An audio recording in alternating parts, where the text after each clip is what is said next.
शांति। आज आप सभी शिवरात्रि उत्सव मनाने के लिए सभी हम इकट्ठे हुए हैं।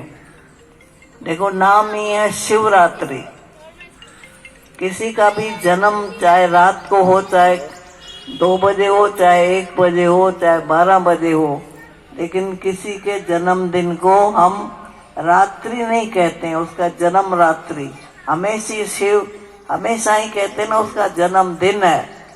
लेकिन एक ऐसा त्योहार हमारे भारत में है जिसको शिवरात्रि के नाम से मनाया जाता है। अब 24 घंटे की रात्रि नहीं, परमात्मा कौन सी रात्रि में आता है?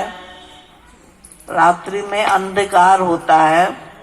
जब अंधकार होता है तब परमात्मा शिव का अर्थ है कल्याणकारी, जो बहन जी ने सुनाया।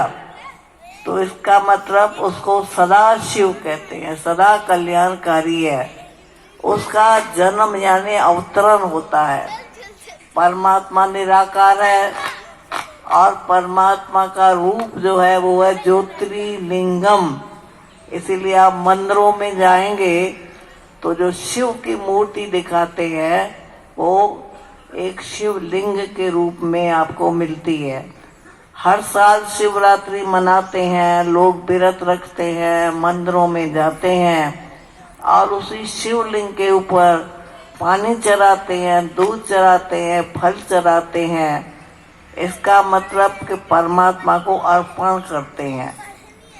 परमात्मा जो है वो परम पवित्र है, इसलिए जो भी उसको चीज देते हैं वो भी पवित्र देते हैं। जल भी पवित्र है, दूध भी पवित्र है, फल भी पवित्र है।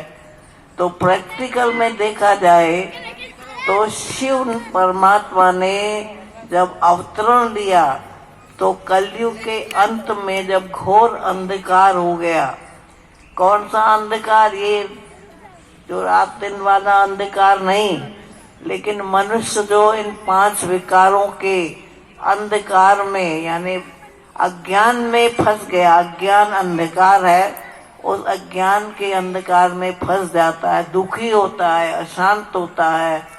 तब परमात्मा का अवतरण होता है, आना होता है। और परमात्मा आकर हम बच्चों को ज्ञान देते हैं, योग सिखाते हैं। 2 चीजों का ज्ञान चाहिए। सबसे पहले तो मैं कौन हूँ, इसे बोलने वाली, सुनने वाली, देखने वाली ये शक्ति है मैं आत्मा। और आत्मा का पिता है परमात्मा। आत्मा भी निराकार है, परमात्मा भी निराकार है। आप शरीर को देख सकते हैं, आत्मा को तो नहीं देख सकते है ना। तो यहाँ जो ज्ञान मिलता है कोई शास्त्रों का ज्ञान नहीं, कोई पंडित की कथा नहीं, परंतु 2 चीजों का ज्ञान चाहिए। मैं कौन हूँ और मैं किसकी बच्ची हूँ। परमात्मा निराकार है तो उसके बच्चे भी निराकार होंगे। तो परमात्मा शिवरात्रि के अवतरण पर आते हैं, यानी अंधकार 5 विकारों के कारण संसार में दुख अशांति बढ़ता जा रहा है, इसको ही दूर करने के लिए आते हैं। इसीलिए उसको क्या कहा जाता है? पतित पावन। उसको कहते हैं दुख हरता सुख करता।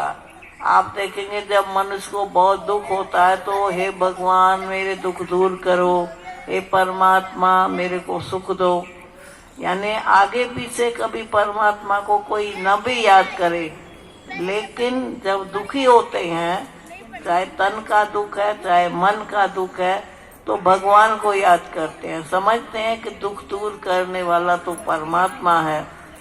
तो इसके लिए उस निराकार परमात्मा वो हमारा पिता है। रोज आरती में क्या कहते हैं? तुम मात पिता हम बालक तेरे, तुम्हारी कृपा से सुख घनेरे।